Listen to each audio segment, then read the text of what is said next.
Hello everyone, मैंने Mrs कविता फोगाट आज फिर के लिए बहुत ही प्यारा मैसेज लेकर आ गई हूँ। देखो जी, मैं बेसिकली हरियाणा से हूँ।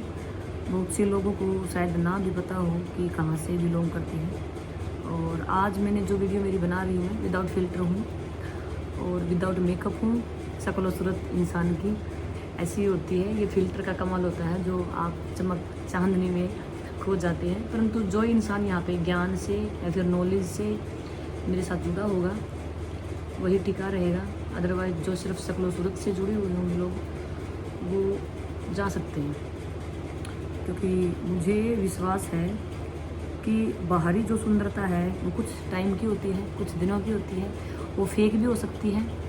और जो आंतरिक सुंदरता होती है वो लॉन्ग लास्टिक होती है, मतलब वो हमेशा चलने वाली होती है। चाहे इंसान की उम्र छोटी हो, चाहे इंसान की उम्र बड़ी हो, बूढ़ा हो, ये तो मतलब इस जन्म से भी नहीं, मतलब अगले जितने भी जन्म होने वाले हैं उन जन्मों तक साथ चलने वाली है। जो आंतरिक हमारी सुंदरता होती है वो हमारे गुण हो जाते हैं, और ये गुण ही हैं जो हम साथ में लेके चलते हैं।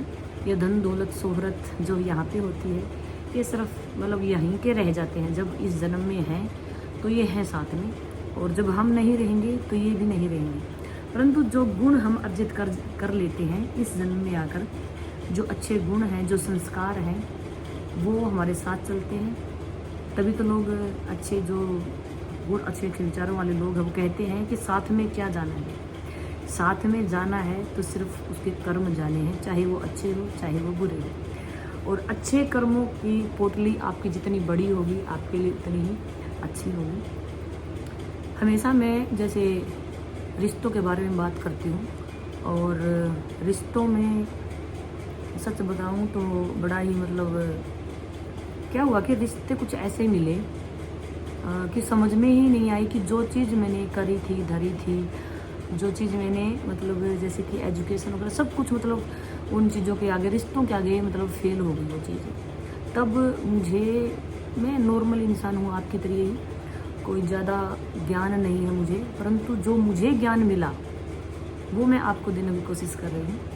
जो मेरे साथ लोग जुड़े हुए हैं, अगर वो सोचते हैं कि अच्छी बातें बता रही है तो वो अच्छी बातें मतलब आई कहाँ से? वो अच्छी बातें इसीलिए आई क्योंकि मैंने उनके बारे में सर्च किया कि जब इंसान इतनी हद तक मेहनत करता है और वो मेहनत फिर विफल हो जाती है, सफल नहीं होती है, और उसके आगे होते हैं कुछ रिश्ते, 1 2 या 3 कुछ रिश्ते ऐसे होते हैं कि वो अड़ के खड़े हैं। वो उस इंसान को न आगे जाने दे रहे हैं न पीछे जाने दे रहे हैं, और बंधन कुछ ऐसा है कि वो छोड़ भी नहीं सकता। मतलब ऐसा बंधन कि वो छोड़ ही नहीं सकता। अगर छोड़ दे तो भी मतलब उसके पास कोई रास्ता ही नहीं कि वह छोड़े, तो फिर कैसे छोड़े। तो इस प्रकार से अगर कोई इंसान परिवार में, रिश्तों में, रिलेशन में बंध जाता है, घिर जाता है, कोई भी इंसान होता है, लड़का है, लड़की है, औरत है, दादा दादी, मतलब कोई भी रिश्ता हो सकता है आपका, माँ बाप है या फिर कोई वाइफ है। खासकर लड़के बहुत ज़्यादा मतलब बंधते हैं ऐसी सिचुएशन में, परंतु मैं एक लड़की होकर भी ऐसी सिचुएशन में बंधी।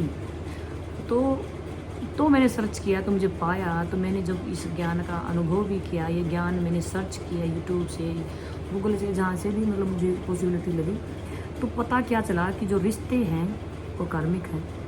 वो अगर आप यहाँ से भागोगे छोड़कर तो आपको नेक्स्ट लाइफ में मिलेंगे।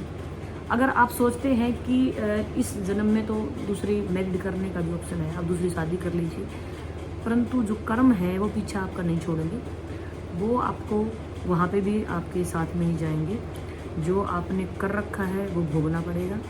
और अगर आप जिस सिचुएशन में डाले गए हो, सिचुएशन में से अच्छे से निकल जाते हैं तो आप मतलब इस परिस्थिति पे पार पा सकते हैं, उसको जीत सकते हैं। तभी तो लोग कहते हैं कि अगर आपको कुछ डिफ़िकल्टीज दी जाएँ, यदि आपके शरीर में कुछ मतलब कमियां आ जाए या कमी हो जाए, और आप ना हार मानते हुए सिचुएशन पर पार पा जाते हैं ना, तो भगवान आपका साथ देता है। वो इसीलिए देता है क्योंकि आपने हार नहीं मानी। आपको जिस परिस्थिति में डाला गया, आपने उसमें आप दुखी न होकर उसको पार कर गए। तो आप ऐसे अपने कर्मों को देखो जी, कर्म करने के लिए हम फ्री हैं। तो कर्म अगर हम अच्छे करेंगे, फिर मतलब जो हमने किया है उसका हमें पिछले जन्मों का पता नहीं कि क्या किया, कैसे किया, क्यों किया, उसका तो हमें पता ही नहीं ना। तो इसलिए पिछले जन्मों के कर्मों से माफ़ी मांगते हुए भगवान से अगर हम प्रेयर करें और आगे के लिए सतर्क रहें कि कुछ ऐसा हमारे हाथ से ना हो। देखो जी, कीड़े मकोड़े, चींटियाँ बेटियाँ ये तो होती हैं। अगर हम इस जीवन में आए हैं तो देखो जी वो तो मरती ही हैं। हर प्रकार, जैसे दही है आप खाते हैं तो उसमें भी होते हैं कीटाणु, तो वो भी जीव ही है। परंतु इन चीज़ों को छोड़ते हुए कोई बड़ा ऐसा कुकर्म ना करें। अगर आप उससे बचा लेते हैं अपने आप को, मन अगर आपका साफ है, अगर कुछ घटना हो भी जाती है आपके हाथ से परंतु आपकी इंटेंशन गलत नहीं है, तो भी वो आपका कर्म मतलब ऐसा नहीं होगा कि आपने गलत किया है। तो इस प्रकार से आप अपने लाइफ के कुछ रूल बनाइए। देखो जी, कलयुग है, सब लोग कहते हैं कि कलयुग है, और बोलते भी हैं लोग कि अगर समुद्र की मछली आपको बड़ी बनना है तो छोटी को खाना पड़ेगा। ये सच नहीं है, ये रियलिटी नहीं है। ये जो पशुओं की ज़िंदगी होती है वो एक अलग ज़िंदगी होती है, क्योंकि उनके लिए तो वही खाना होता है। वो खाएंगे नहीं तो फिर मर जाएंगे। उनको नॉलेज नहीं होती, उनको बुद्धि नहीं होती, और उनके लिए खाना ही वो है तो खाएंगे। परंतु एक इंसान होकर अगर बुद्धिमान है, दिमाग दे रखा भगवान ने, तो फिर ये जीव हत्या करके जो लोग खाते हैं ना, वो गलत है। मेरी नज़र में एटलीस्ट गलत है। बाकी लोग अपने अपने नज़र से ले सकते हैं। तो थैंक यू। अपने शब्दों को विराम देते हुए, वीडियो काफ़ी बड़ी हो गई है और फिल्टर मैंने लगाया नहीं है, तो रियल शक्ल मेरी यही है। नक्शा जो है वो अलग नहीं है, परंतु कुछ लोग सोचते हैं कि फ़िल्टर वगैरह लगा के वीडियो बनाती हैं। तो शक्ल सूरत पे मत जाइए, ये तो कुछ दिन की है, कुछ दिन के बाद ये भी ढल जाती है। तो अपने गुणों पर ध्यान दीजिए। अगर इस ज़िंदगी में, इंसान के जीवन में अगर आप आए हैं